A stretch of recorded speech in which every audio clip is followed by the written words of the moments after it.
Okay बच्चों, हमारा आज का टॉपिक है डाइजेशन इन ह्यूमन। ये पूरा डाइजेस्टिव सिस्टम भी आपके सामने जो है वो नज़र आ रहा है।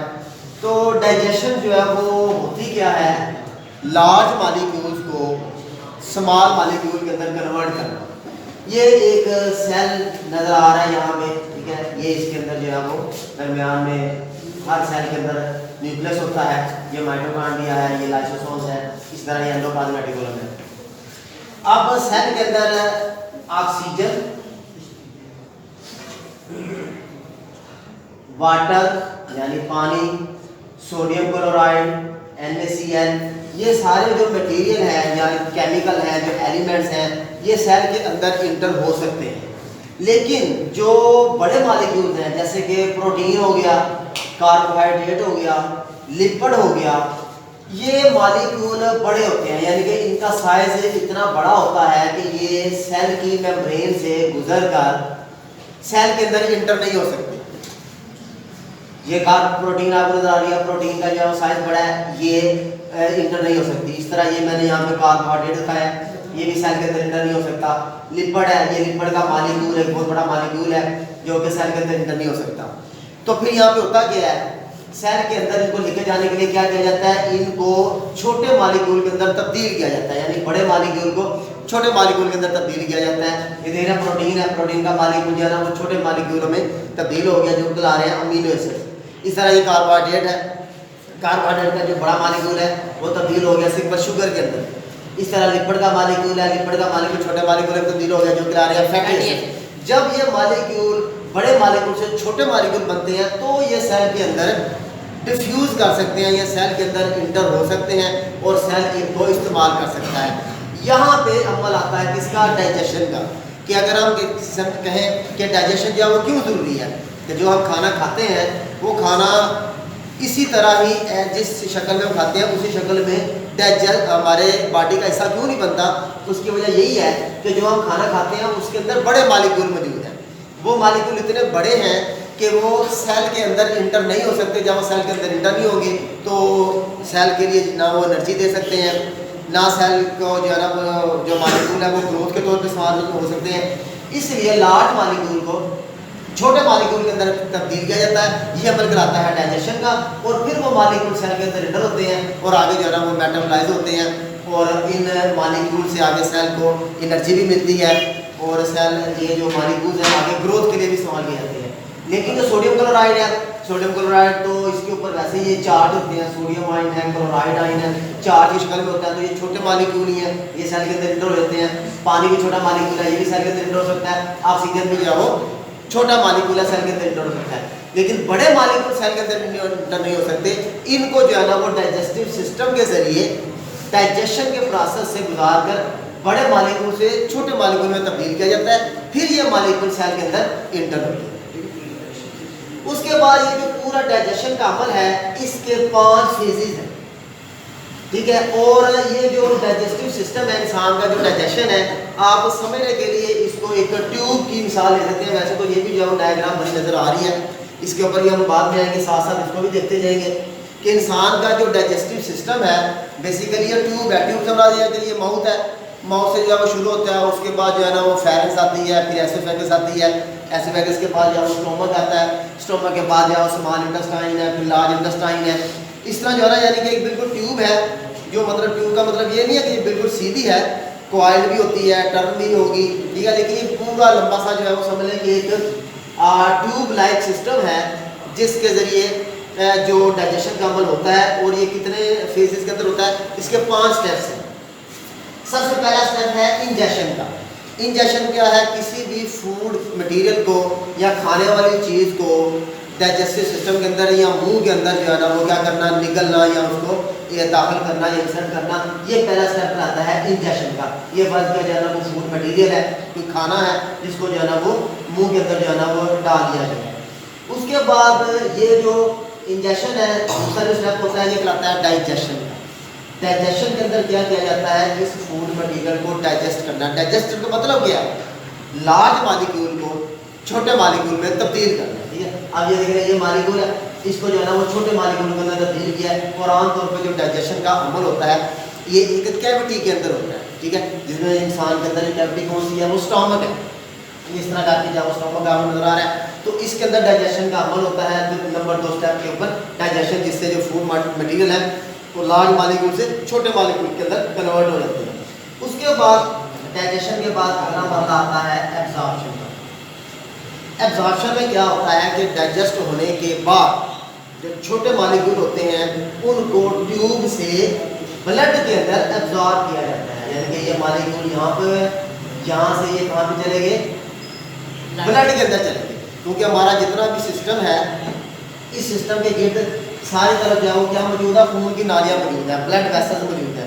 तो जैसे ही जो है ना वो जो फूड है वो डाइजेस्ट होती है, डाइजेस्ट होने के बाद ये ब्लड के अंदर एब्जॉर्ब हो जाती है। ठीक है, खून में जो है ना ये एब्जॉर्ब होती है।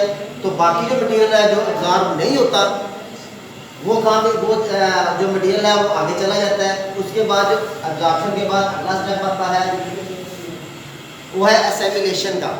एसिमिलेशन में क्या है कि जो मटेरियल डाइजेस्ट हो गया है और जो एब्जॉर्ब हो गया है उसकी होनी है एसिमिलेशन।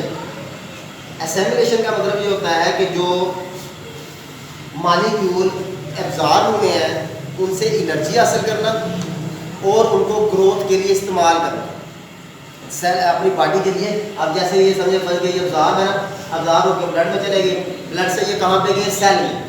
ये बन गया ब्लड है, ब्लड ने इसको जो है वो घुमा के सारे मटेरियल को कहाँ पे ले आया, सेल के अंदर। सेल के अंदर अब इसकी क्या होनी है, एसिमिलेशन। एसिमिलेशन का मतलब कि इन मॉलिक्यूल्स को सेल ने अब एनर्जी लेने के लिए इस्तेमाल करना है या इसको ग्रोथ के लिए इस्तेमाल करना है। आप देखते हैं कि हम जो है ना वो हमारी जो ग्रोथ होती है, ठीक है, हमारी जो है ना वो टांगे बाजू बड़े होते हैं, मसल ग्रो करते हैं। तो कहाँ से ग्रो करते हैं, वो इसी एनर्जी से ग्रो करते हैं जो फूड के जरिए हम जो है वो लेते हैं। तो ये सारा अमल क्या कहलाता है, एसिमिलेशन। उसके बाद वो जो सारा मटेरियल बनता है एसिमिलेशन के बाद वो मटेरियल क्या कहलाता है, डेफिकेशन, जिसको बॉडी से जो है वो बाहर निकाल दिया जाता है कि ये जो है वो क्या है, वेस्ट मैटर है, और इसको जो है ना वो बॉडी से बाहर निकाल दें। ठीक, पर यार उठो, तुम उठो, इधर उठो, उठो दोनों आओ बाहर, इधर आओ, इधर आओ, इधर चलो बाहर, इधर इधर आदमी आओ, चलो बाहर जाओ, उधर बाहर बैठ के गप्पा मार, कोड लाइए।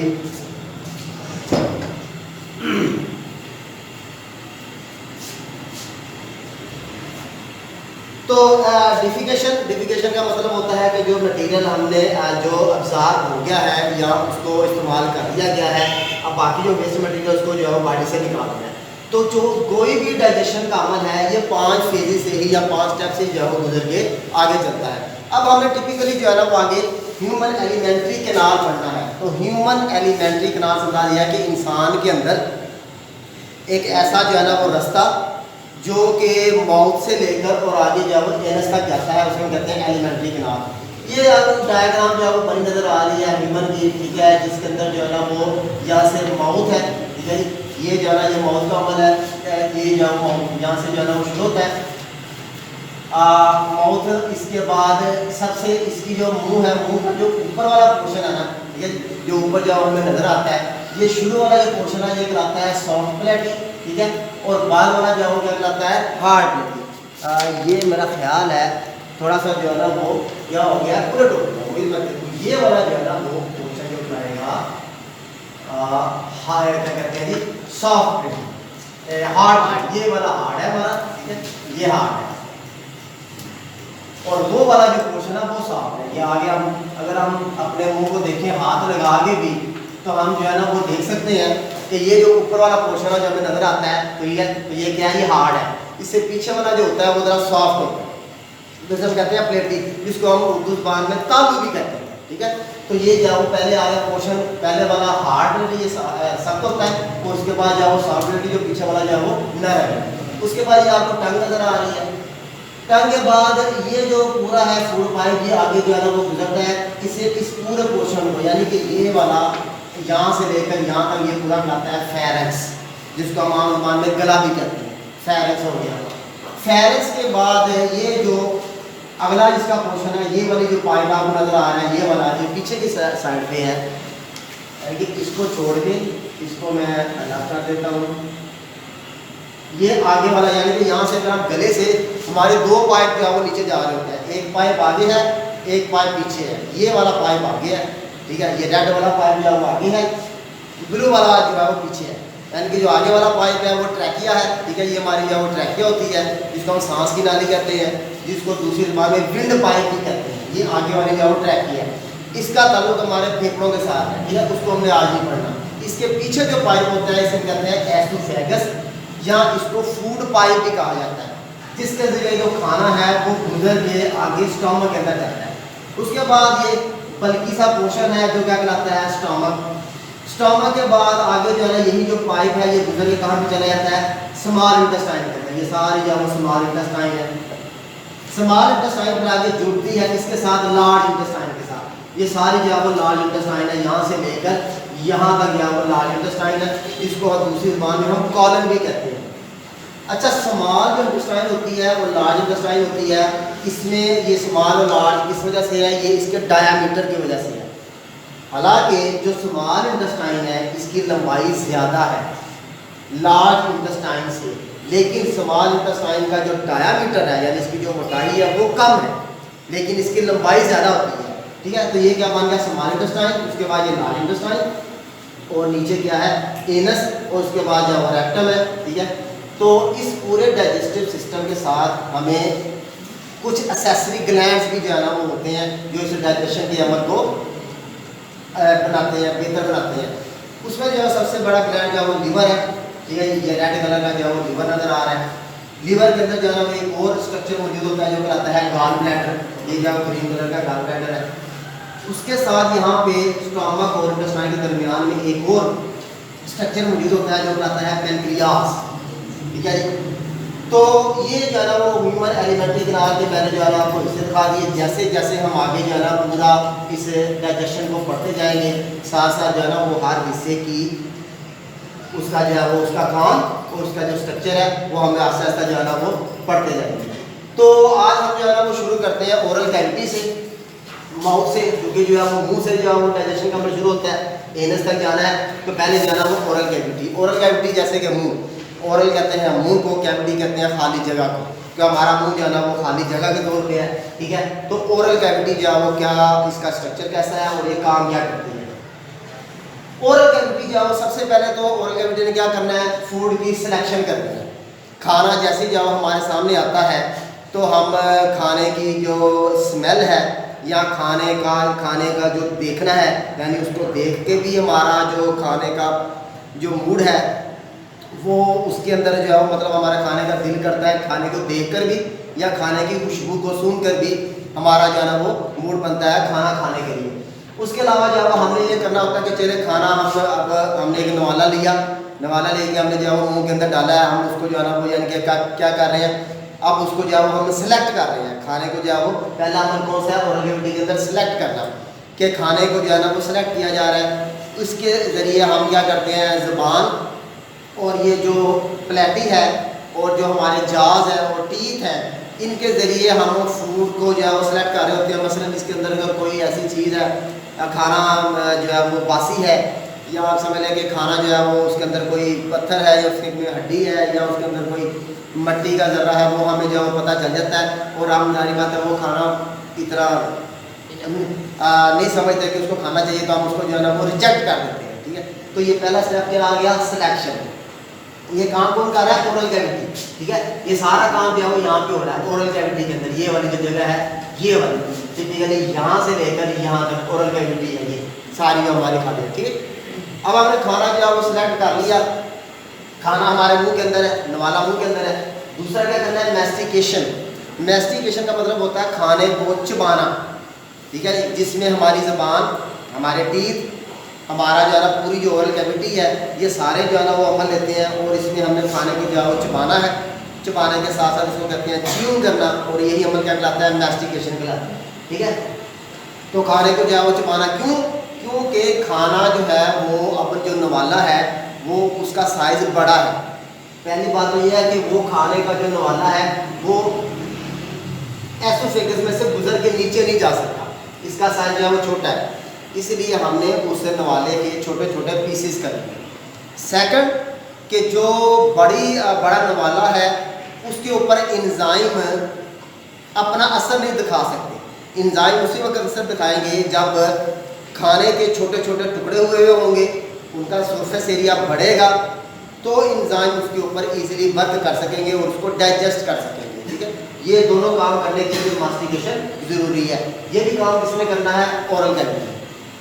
ठीक है, उसके बाद तीसरे नंबर पे क्या है? लुब्रिकेशन। लुब्रिकेशन से भी यही मुराद है कि हमने जो खाने का जो नवाला है उसको लुब्रिकेट करना है ताकि वो इजीली इस फेरस या गले में से गुजर कर एसोफेगस के अंदर जा सके। इसके अंदर लुब्रिकेशन करने के लिए भी हमारे जो टीथ है और टंग है, ये सारा जो है ना वो इसके अंदर, इस अमल के अंदर हिस्सा लेती है। और उसके साथ साथ क्या होता है कि 3 पेयर्स होते हैं सलेवरी ग्लैंड के। सलेवरी ग्लैंड जैसे कि यहाँ पे आपको नज़र आ रहा है 1 2 3, ये बाजार आपको 3 नज़र आ रहे हैं लेकिन ये जोड़े की शक्ल में 3 पेयर्स मतलब 6 सलेवरी ग्लैंड। सेल्स का ऐसा मजमुआ, ग्लैंड कहते हैं सेल्स का ऐसा मजमुआ जो किसी केमिकल को सिक्रीट करता है। ठीक है, उसे हम कहते हैं ग्लैंड। तो ये सलेवरी ग्लैंड जो है ना वो एक हमारी ज़बान के नीचे, 2 हमारे यानी कि ज़बान के नीचे है। उसके बाद ये जो जाज़ है, जाज़ की ये जो जबड़े होते हैं, जबड़े की बैक साइड पे है। और उसके बाद जो है ना जो हमारे कान है, ठीक है, इस कान के जो है ना वो उसके बिल्कुल सामने है। ये सलेवरी ग्लैंड है जिनका काम है सलाइवा प्रोड्यूस करना। ठीक है, ये थूक प्रोड्यूस करना है जिसको हम ज़बान में हम समझें। तो ये भी खाने के अंदर जैसे जैसे हम मुंह के अंदर खाना हम जो है वो चबा रहे होते हैं, मैस्टिकेशन कर रहे होते हैं, उसके साथ साथ ये सलेवरी ग्लैंड है सलाइवा को सिक्रीट कर रहे होते हैं डक्ट के ज़रिए, यानी एक नाली होती है उसके ज़रिए जो सलाइवा है वो यहाँ पे जो है ना वो आ रहा होता है इस ओरल कैविटी के अंदर, इसको क्या करने के लिए? लुब्रिकेट करने के लिए, किसको? नवाले को, ताकि ये जो नवाला है ये इजीली कहाँ पे जा सके? फेरेंक्स से गुजर कर एसोफेगस के अंदर जा सके। ठीक है जी। और दूसरा इसका काम क्या है? ये जो लुब्रिकेशन है इसके दौरान जो है वो मतलब क्योंकि इसके अंदर सलेवरी ग्लैंड का अमल है तो इस सलेवरी ग्लैंड के अंदर एक एंजाइम भी पाया जाता है जिसको हम कहते हैं salivary amylase. Salivary amylase, salivary amylase. ठीक है, इसका काम क्या है? इसने करनी है पार्शियल डाइजेशन करनी है स्टार्च की, पार्शियल डाइजेशन। ठीक है, स्टार्च की। स्टार्च क्या है? जैसे रोटी है। ठीक है, आगे हम देखेंगे, पीछे भी ये चीज़ें आई हैं कि हमारे जो फूड कंपोनेंट होते हैं वो बुनियादी तौर पर 3 हिस्सों का मिश्रण होते हैं। ये मैंने यहाँ पे बनाया भी है। प्रोटीन या हम गोश्त वगैरह खाते हैं, गोश्त अंडे ये सारे इसके अंदर आ जाते हैं। कार्बोहाइड्रेट जिसके अंदर रोटी चावल ये सारे इसके अंदर आ गए। लिपिड जिसके अंदर चिकनाई आ गई, घी वगैरह ये सारे। तो बुनियादी तौर पर ये हमारे 3 बड़े बड़े फूड के कंपोनेंट होते हैं। उसके अलावा वाइटामिन है, वाटर है, वो अलग अलग लिखा गया। ठीक है, तो यहाँ पे ये जो सलाइवरी अमाइलेज है जो कि एक एंजाइम है जो किसमें मौजूद है? सलाइवा के अंदर। उसने क्या करना होता है? उसने सिर्फ ये जो कार्बोहाइड्रेट है ना इसको थोड़ा सा डाइजेस्ट कर देना, पार्शियल डाइजेशन, यानी उसको जो है ना वो छोटे पीस थोड़े हद तक कर देने हैं, ज़्यादा नहीं। ठीक है, ये भी इसने काम करना है। ये सारा काम कहाँ पे होगा? लुब्रिकेशन का। उसके बाद अगला स्टेप कौन सा है? केमिकल डाइजेशन का। केमिकल डाइजेशन में यही है कि जो सलाइवरी अमाइलेज है वो क्या करेंगे कि जो फूड है उसको जो है ना वो थोड़ी हद तक जो है वो डाइजेस्ट कर देंगे। ठीक है, और उसके बाद जो है ना लुब्रिकेशन, जब ये सारा काम हो जाएगा सिलेक्शन, मास्टिकेशन, लुब्रिकेशन, केमिकल डाइजेशन, और वो जो खाने का नवाला है वो उस शक्ल में तब्दील हो जाएगा जिसको कह देंगे बोलस। बोलस यानी से समझ लें कि अब वो बन गया है लुकमा, या वो उस शक्ल में आ गया है जिसको अब हमने क्या करना है? हमने उसको पुश करना है कहाँ पे? फेरेंक्स के अंदर, गले के अंदर जो है हमें उसको पुश करना है ताकि वो जो है ना वो आगे उसके अंदर जा सके, एसोफेगस के अंदर जा सके। ठीक है बच्चों, तो ये सारे जो काम है कहाँ पे हो रहे हैं? ओरल कैविटी में है जी। मेन उसके अंदर क्या है? फूड की जो है डाइजेशन सिलेक्शन होनी है, फिर उसके बाद उसकी इन्वेस्टिगेशन होनी है, उसको चबाना है, उसको छोटे छोटे पीसे में कन्वर्ट करना है, साथ साथ उसको क्या करना है? लुब्रिकेशन करनी है। लुब्रिकेशन के लिए सलाइवरी अमाइलेज आएंगे, सलाइवा आएगा, वो क्या करेगा? फूड के नवाले को क्या करेगा? लुब्रिकेट कर देगा। उसके बाद हमने क्या करना है? उसको जो है वो निकलना है या उसको स्वेलो करना है। ठीक है, स्वेलो जब हमने करना है, स्वेलो करते स्वेलिंग का जो काम है आगे, ठीक है जी, हम इसको जो है ना आज ओरल कैविटी और ये फेरेंक्स और एसोफेगस ये 2 चीज़ें पढ़ लेते हैं। उसके बाद यहाँ पे ये जो हिस्सा है इसे हम कहते हैं फेरेंक्स।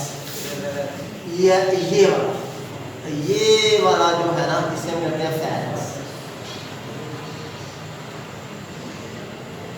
फेरेंक्स ये गला, जिसको हम जुबान में कहते हैं गला, ये सारा क्या है, फेरेंक्स है।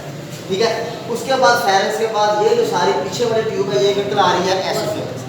अब यहाँ पे क्या होता है, फेरेंक्स जिसको हम गला भी कह रहे हैं, ओरल कैविटी का काम है कि फूड को मैस्टिकेट करना, मैस्टिकेट करने के बाद उसको जो है वो पुश करके कहाँ पे धकेल देना, गले में धकेल देना, जिसको हम कहते हैं फेरेंक्स। यहाँ पे क्या होता है, यहाँ पे ये होता है कि ये जो फेरेंक्स है, फेरेंक्स में मैंने बताया आपको कि यहाँ पे दो ट्यूब है, यानी दो पाइप है, एक आगे है एक पीछे है। ये जो ट्रैकिया है, ट्रैकिया का जो ऊपर वाला पोर्शन है ये कहलाता है लैरिंक्स। ट्रैकिया का ऊपर वाला पोर्शन कहलाता है लैरिंक्स, ठीक है, या जिसको हम कहते हैं ग्लॉटिस। ऊपर वाले ट्रैकिया के ऊपर वाले पोर्शन को ग्लॉटिस, इसके ऊपर एक लिड लाइक जो है वो स्ट्रक्चर मौजूद होता है जो कहलाता है एपिग्लॉटिस। जैसे ही फूड ने या नवाले ने वो जो बोनस है उसने यहाँ से गुजरना है ना, तो इस बोनस ने जो है वो किसके ऊपर गिरना है, इस एपिग्लॉटिस के ऊपर, इसके ऊपर गिरेगा। इसके ऊपर गिरेगा तो ये जो ट्रैकिया है, ट्रैकिया के ये जो ऊपर वाले मसल्स है ना, ये मसल्स इसको हॉरिजॉन्टल पोजीशन में ले आएंगे, यानी कि ये इस पोजीशन से इस पोजीशन के अंदर आ जाएगा। यानी कि ये आप समझ लें कि जैसे जो है ना ये पाइप है, इस पाइप के ऊपर जो है ना वो दूसरा जो है ना वो इस तरह करके जो है ना ये लिड है, वो लिड ने ऐसे जो है वो इसको बंद कर दिया। ऊपर जो एपिग्लॉटिस है, एपिग्लॉटिस ने जो ट्रैकिया है, जब खाना हम निगल रहे होते हैं, जब हम स्वेलिंग कर रहे होते हैं, उस वक्त वो खाना जो है ना वो एपिग्लॉटिस के ऊपर गिरेगा। एपिग्लॉटिस आके इस ग्लॉटिस के ऊपर जो है वो ऐसे इसको इसके ऊपर आ जाएगा। वो ये जो है वो क्या कहते हैं, ग्लॉटिस यानी ट्रैकिया ये बंद हो जाएगा और खाना यहाँ से स्लिप करके कहाँ पे चला जाएगा, एसोफेगस के अंदर चला जाएगा। खाना ट्रैकिया के अंदर नहीं जाएगा, एसोफेगस। ये खाना जो है यहाँ पे आ गया, यानी वो जो नवाला है वो एसोफेगस के अंदर जाओ जाएगा, बजाय जाओ ट्रैकिया के अंदर जाएगा। ठीक है, तो ये अब इसका काम क्या है, यानी एपिग्लॉटिस का काम ये है कि जैसे ही जो है वो खाना फेरेंक्स से गुजर रहा है, उसकी एंट्री को ट्रैकिया के अंदर जाने से रोक। क्यों? क्योंकि खाना अगर ट्रैकिया के अंदर चला गया तो ज़्यादा नुकसान है। खाने ने कहाँ पे जाना है, नवाले ने कहाँ पे जाना है, एसोफेगस के अंदर जाना है। अब ये एसोफेगस है, ये जिसको हम फूड पाइप भी कहते हैं, ये एक लंबी सी जो ट्यूब होती है। इंसान के अंदर ये जो ट्यूब है, एक जो अडल्ट ह्यूमन होता है, ये तकरीबन जो है वो कितनी जी 25 सेंटीमीटर, ये 25 सेंटीमीटर लॉन्ग होती है, यानी 1 फुट से थोड़ी सी कम होती है। इसके अंदर क्या हो रही होती है, पेरिस्टालिसिस। पेरिस्टालिसिस का मतलब होता है कि इसके जो मसल्स होते हैं वो कंट्रैक्ट कर रहे होते हैं, रिलैक्स कर रहे होते हैं, कंट्रैक्ट कर रहे होते हैं, रिलैक्स कर रहे होते हैं, जिससे वो जो नवाला है वो ऊपर से जो वो फेरेंक्स से वो नीचे स्टमक की तरफ जा रहा है। यानी कि ये यहाँ पर ये जो एसोफेगस है इसको जो है ना यहाँ से जो है वो कंटैक्ट करेंगे मसल से। ठीक है जी, यहाँ पे कंटैक्ट करेंगे और ये जो फूड है जो नवाला है वो आगे की तरफ जाएगा। फिर यहाँ पे जो है ना ये रिलैक्स हो रहे होंगे, यहाँ से जो है ये रिलैक्स हो रहे हैं, फिर उसके बाद यहाँ से जो है कंटैक्ट हो रहे हैं, फिर आगे से रिलैक्स हो रहे हैं। इस तरह कंट्रैक्ट रिलैक्स होता हुआ जो है ना ये जो फूड जो नवाला है ये सारा क्या कर जाता है, एसोफेगस से कहाँ पे हो जाता है, स्टमक के अंदर। यानी कि मेन जो एसोफेगस है या फूड पाइप है, इसका जो मेन काम है वो है जो फूड है जो हमने निकली है उसको जो है ना वो फेरेंक्स से किसकी तरफ भेजना, स्टमक की तरफ भेजना। और ये जो सारा है किसकी वजह से होता है, पेरिस्टालिसिस की वजह से। पेरिस्टालिसिस क्या है, वेव्स है, वेव्स ऑफ यानी कि ऐसे मसल्स की कंटैक्ट करने की या रिलैक्स करने की एक वेव्स होती हैं जो हमारे फेरेंक्स से लेकर थ्रू एनस तक जो है वो जा रही होती है। ठीक है, तो अगर जो है वो ये जो वेव है ये उलट हो जाए तो वॉमिटिंग शुरू करते हैं, इंसान वॉमिट आती है। ये जो वेव है वो ऊपर से नीचे जा रही हैं, ये उलट हो जाती है, तो वो खाना जो है ना वो अंदर से बाहर आना शुरू होता है, जिसको हम जवाब में वॉमिट करते हैं। तो कंक्लूजन ये निकला कि जो ओरल कैविटी है, ओरल कैविटी से खाने को निकलने का इख्तियार तो हमारे पास है, यानी ये इनवॉल्यूंटरी है। ठीक है, सॉरी वॉल्यूंटरी है, यानी कि हमारी विल के ऊपर है। लेकिन जब खाना फेरेंक्स से एंटर कर दिया उसके बाद खाने में आगे चलती रहना, फिर हम उसको रोक नहीं सकते, फिर ये इनवॉल्यूंटरी बन जाएगा। खाने में जब आगे चलते रहना स्टमक से होते हुए आगे जो है ना वो इंटेस्टाइन से लार्ज इंटेस्टाइन, उसके बाद उसने जो है ना वो उसकी जो पेरिस्टालिसिस है वे वेज आगे से आगे जाओ लेती है। ठीक है बच्चों, तो आज हमने जाना ये दो पढ़े हैं, उसके बाद कल हमने आगे जाओ यानी अब जो फुल्का में पहुंच गया स्टमक से, और आगे क्या होता है ये हम आप कल यहाँ तक क्वेश्चन नहीं है। चलें, थैंक यू।